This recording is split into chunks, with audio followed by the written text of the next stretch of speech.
I'm Davy. I'm awesome. And welcome to Davy's Awesome Movies, where I review the styles of movies that I love, the alternative, B-rated, cult-style flicks. This week, it's a sequel to the best, worst movie ever, I guess you could say. This movie was made in 1993, 3 years after the sequel to the original. I don't know. This movie was directed by Fabrizio Laurenti, who went under the pseudonym Martin Knew Him. One thing it has in common with the last one, it has an Italian director and crew, and the director decided to use a different name. And I don't know why. I've known some weird people with some weird prejudices, but never somebody who refused to watch a movie because it was directed by an Italian guy. Whatever.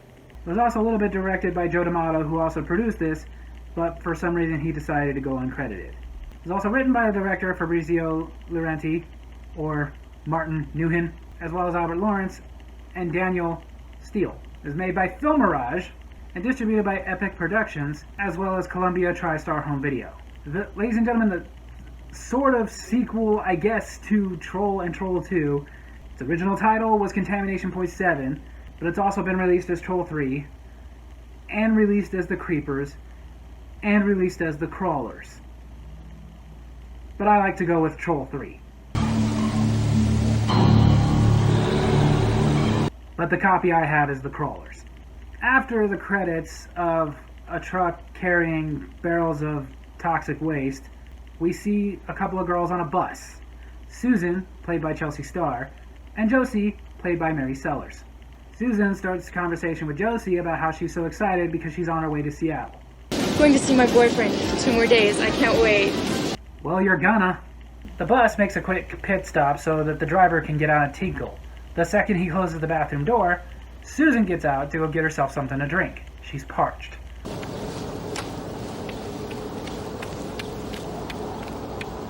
Okay, that was way too quick. You didn't wash your hands, did you?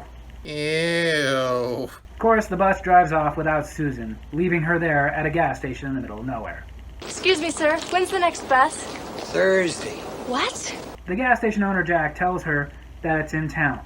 Now, they never say the name of the small town in this movie, but just so I can feel like this really is a sequel, we'll say it's Nilbog. She can get the bus, or if she misses that one, she can get the bus in the next town, which is about 2 hours away. But how am I supposed to get there? Somebody's bound to pass here sooner or later. Well, that's really helpful. Josie makes it home after having been gone for a long time, and she meets up with her mother and her little brother Davy. She even brought a present for Davy. It's neat! Is that an Audrey 2 toy from Little Shop of Horrors? I want one! I really do. Back to Susan. Well, his name is Chester, but I call him Wolfie. Then why don't you just make his name Wolfie? I mean, it's a dog. It's not like it has a preference, and ultimately Wolfie sounds like a dog's name anyway. I mean, it's not like I've had a dog that I was introduced to people going, oh, this is Lord Henry Covington III, but I like to call him Spot. Susan is, of course, worried about how she's going to get to the next town. Just wait a few minutes. If no one comes, why, I'll call Bob. Why didn't you just call your friend Bob in the first place? Like, don't get me wrong, I get it, you own that gas station, you can't just up and leave. But personally, if it was me and there was a stranded girl, I'd rather get her a ride from somebody I know and trust rather than just hope the next person who comes along is going to give her a ride and not rape her in the process. Call me old-fashioned, but in those cases, I don't like to roll the dice. Then Josie meets up with her old high school boyfriend, Matt. Last time I saw you, you were 16. Yeah. We were engaged. Oh, you guys got engaged and it didn't work out? Crazy! I mean, doesn't everybody who gets engaged in high school work out? You look the same. You still got that tooth. Nice, dude, because if there's one thing we know about women, it's they love having their flaws pointed out. Maybe later you can point out that her ankles are getting a little chubby. Then we meet a Dr. Taylor, who's telling his boss, Dr. Kruger, they never say Dr. Kruger's first name, but I like to believe it was Freddy, about how he's found some surprisingly alarming levels of radiation outside of the plant, in the forest. Dr. Kruger tells Dr. Taylor that he's going to have another doctor, Dr. Pritzi, look into it, and that he wants Dr. Taylor to keep this quiet. Even reminds him that alcohol is not allowed on the plant premises. I believe this is yours, Dr. Taylor. Dr. Taylor's a bit of a drunk. Back to Susan, she has finally found a ride. Sure, I'll give you a ride to Lambertsville. Hop in. No! I know you want to get to your boyfriend quickly, and I'm sure he wants you to get to him quickly. But I imagine me in my personal situation, I'd rather wait a little bit longer for my wife to get here unmolested. A few minutes down the road, and he does exactly what we expect. I'm gonna stick it to you! Get off me, you pig! I'm gonna stick it to you! Do rapists really say things like that? Or is this another situation where we had an Italian crew that speaks very bad English write the script? I'm gonna guess the second one. Good thing is that Susan is able to get away by kicking him right in his... Captain Winky! She shouldn't have done that! I disagree. She gets out of his truck and runs off into the woods, but he follows after her. Hey, come on out now! I'm gonna leave you here! I'm guessing that's what she wants, dude. After a little bit, he just gives up. He's like, to hell with it. Already been worth this much trouble. And walks off and gets back into his truck. Susan has evaded him, so it looks like finally her luck is turning around. Okay, Susan, it's just really not your day. So is it a troll or is it a goblin this time? Spoilers, it's neither. We go back to Dr. Taylor. He is drunk and talking with a hooker named Paula. I got the feeling something awful's going to happen here. It's already happened, dude. The movie is out. Then, Josie and Matt have themselves a little date, wandering through the forest. Why is in these movies nobody ever has a problem getting fully immersed in the water, completely dressed? Like in jeans and t-shirts, not even taking their shoes off. It doesn't bother them at all. When in reality, nobody wants to get in the water fully dressed. They won't do it unless like they're being chased by a maniac or something. Heck, I know people who won't get into the water in their bathing suits. Then, after Matt and Josie, you know, whistle and punch each other in the gut, they find something. Oh my god! Don't I know you? Oh yeah! You're that girl that made small talk with me that I wasn't really interested in on the bus. How you been? Josie and Matt go to report this to the small town sheriff, who, like every small town sheriff in one of these movies, doesn't believe anything they say. There's no hurry. If you really saw a corpse, it's not going anywhere. And he's lazy, making me wonder how anybody ever elected this guy the sheriff. When he finally does muster up the energy to go and look for Susan's body, it has disappeared. Maybe it moseyed down to the soda shop for a spot of Coke. Who talks like that? So the sheriff just says, Then we finally see Susan again. Ew. Apparently the sheriff, before they left, called Dr. Pritzi to have him come and get the body so that they could hide this and he could examine the body himself. When Dr. Pritzi is talking to Dr. Kruger about this, he tells him that it's clear that she didn't die from radiation, yet she's covered in it. Which means you two should not be that close to her. Dr. Kruger emphasizes that they need to keep this quiet. You can count on me, Kruger. There's a radiation-covered body in the room! Get out of there, you idiots! Dr. Taylor comes to Dr. Kruger with some very alarming news. That not only is the radiation levels getting bad, but the trucks carrying the toxic waste did not go to their destinations. Duh! And Dr. Kruger tells Dr. Taylor to drop it, and then has him followed. He's heading for the village. Catch him before he gets there. Dr. Taylor notices that he's being followed, so he tries to get away. The chase goes on until nighttime, at which point Dr. Taylor pulls aside and runs off into the woods to attempt to hide from these two. These two men come after Dr. Taylor, and it's at this point that we finally see what's doing the killing. Are those tree roots? Yeah, roots from trees. So let's make this clear. Troll, a troll. Troll 2, goblins. Maybe they're not trolls, but they're like in the troll family. Sort of like there's wolves and then there's pit bulls. They're not the same, but similar. Troll 3, trees? Then we go back to Matt, who's upset because him and Josie had a little spat that resulted in her slapping him. So he goes to a bar. Well, in this small town, I'm gonna guess the bar, and meets up with Paula. I sort of promised myself I'd be faithful. Commendable, but you want some really good advice on a great way to remain faithful? Don't go to hotel rooms with hookers. Paula then tells Matt her problems. One day I get this kook from the plant in here babbling about radioactivity. One day? You mean yesterday? Her telling him this, though, gets Matt thinking. What was it this guy from the plant said? Then we see Dr. Taylor, who's going to get some help. Sheriff! From the worst possible source. And of course, the sheriff doesn't want to do anything about any of this, so Dr. Taylor says he's going to go above him. Take a seat, Dr. Taylor.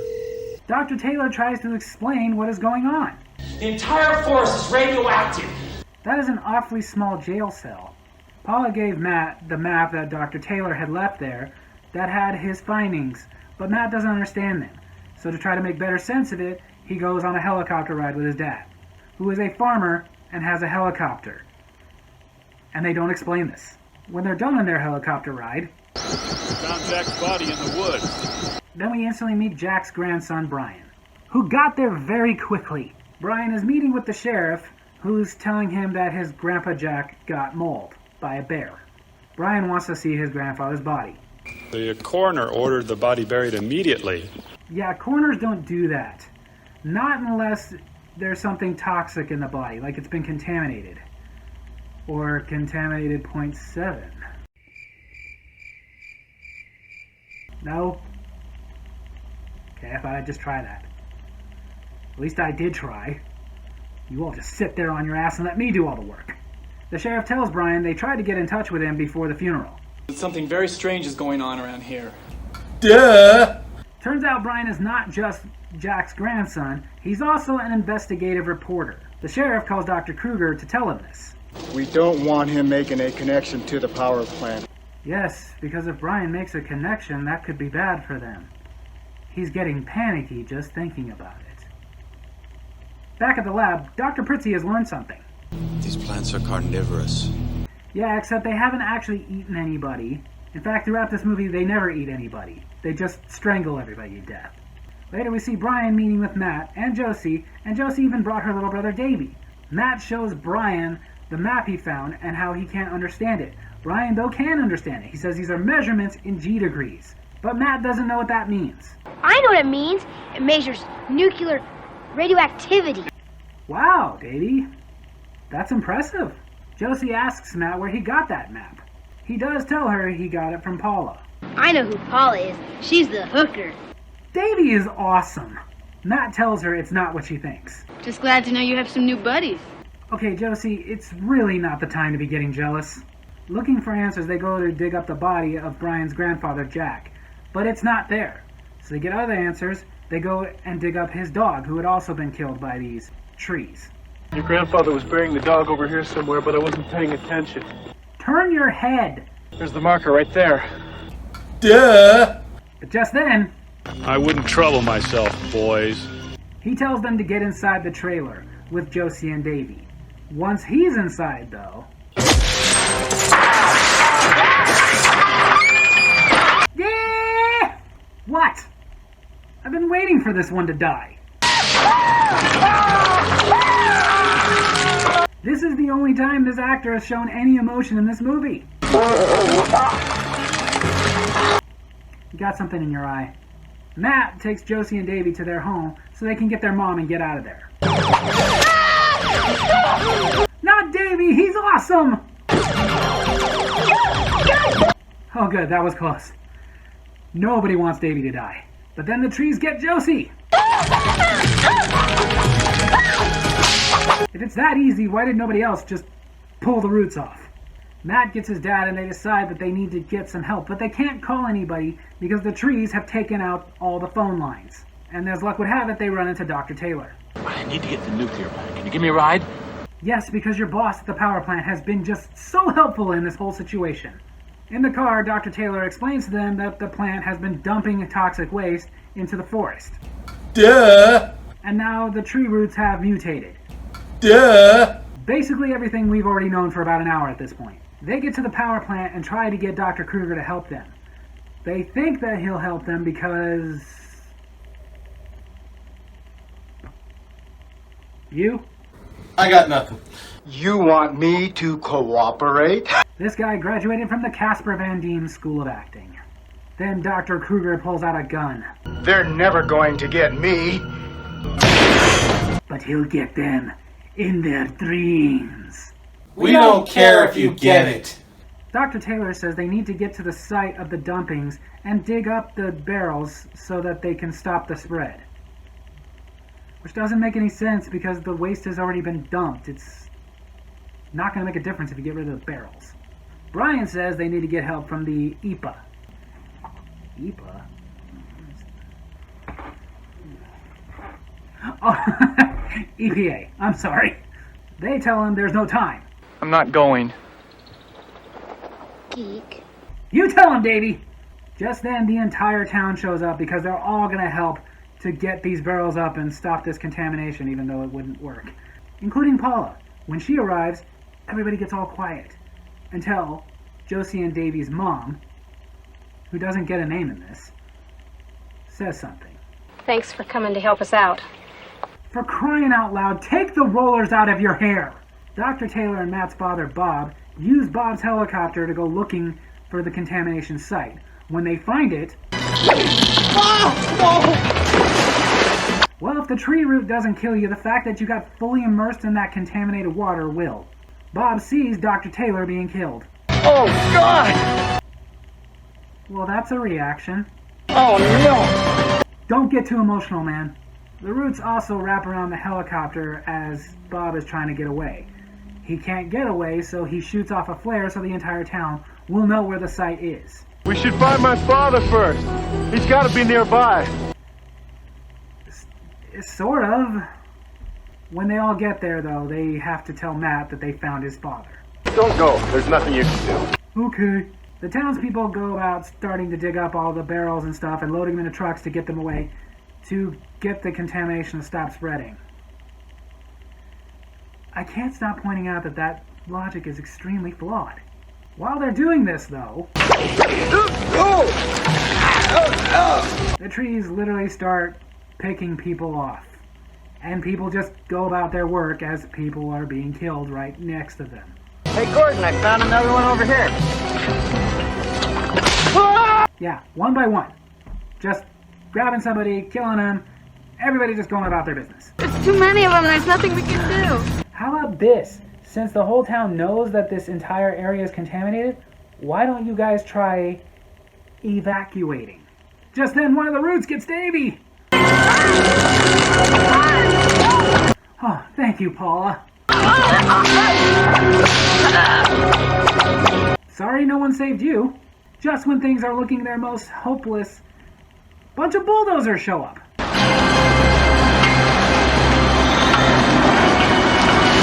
But where did they come from? Is everyone all right? Well, Paula's not.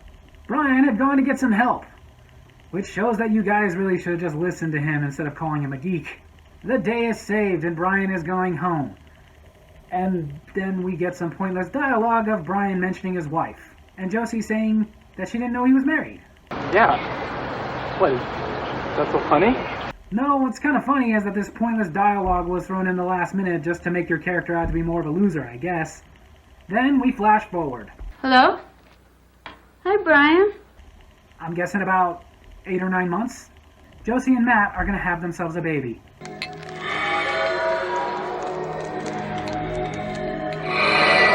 And hopefully an apartment in another town. So there you have it. That's Troll 3 / Contamination.7 / the Creepers / the Crawlers. I guess they just couldn't decide on a name. The original title was Contamination.7, and it was going to have a small American release in theaters, but due to lack of a budget, they just went straight to video. The two most commons are the Creepers and the Crawlers.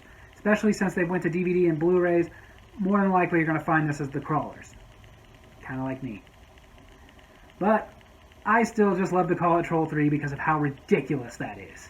More than the last one, it is in no way, shape, or form related to Troll 2 or Troll. Like I pointed out earlier, Troll and Troll 2 were not related, but you could kind of say they're in the same vein because goblins and trolls do kind of go together. But this one was about killer trees, which made no sense at all. The only way that any of these movies are connected is that Troll 2 and Troll 3 were made by an Italian crew with Italian directors who gave themselves American names in the credits, and they were Italian films made by Film Mirage. That's really it. Other than that, the only things they had in common was bad dialogue written by people who don't speak English very well and wouldn't accept that this is not how Americans talk. And also bad acting. However, like Troll 2, this movie is very entertaining in the it's so bad it's good categories. I wouldn't say as entertaining as Troll 2, but definitely entertaining. So if you are like me, you're that niche audience that loves to just sit back and laugh at a movie that was really, really poorly made, you will like Troll 3. Some of you may be going like, why can't you just call it by its original title or the title you have? Because I don't want to. It's Troll 3. There are 2 more movies in the Troll series left so far that I will get to later. But until then, I hope you guys will check out Troll 3, and I hope you enjoyed my review of Troll 3. And if you did, please make sure to hit like, hit subscribe, hit that little bell so you get notifications for when I post new videos, and leave a comment. Tell me what you thought of Troll 3. Tell me which of the 5 Troll movies is your favorite. Mine's still 2. Love you guys.